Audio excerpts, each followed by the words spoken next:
11/5/2026 তারিখ বিকাল 3:50 ঘটিকার সময় মহেশপুর থানাধীন মথুরানগর গ্রামে একটি ছিনতাইয়ের ঘটনা ঘটে।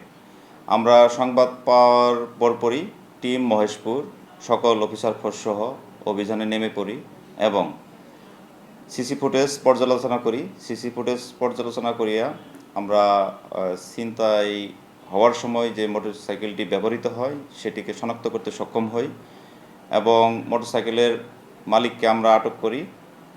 আর যে ভিকটিম সেলিনা খাতুন, যার নিকট হইতে টাকা ছিনতাই হয়েছে, তার ভাতিজা লিটন শেখ, তাকে আমরা আটক করি।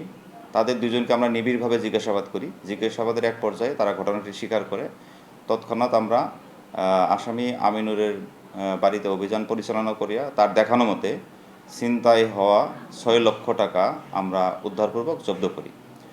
ছিনতাইয়ে ব্যবহৃত 2টি মোটরসাইকেল আমরা উদ্ধারপূর্বক জব্দ করি এবং এই ঘটনায় জড়িত 4 জনের মধ্যে আমরা 3 জনকে গ্রেপ্তার করতে সক্ষম হই।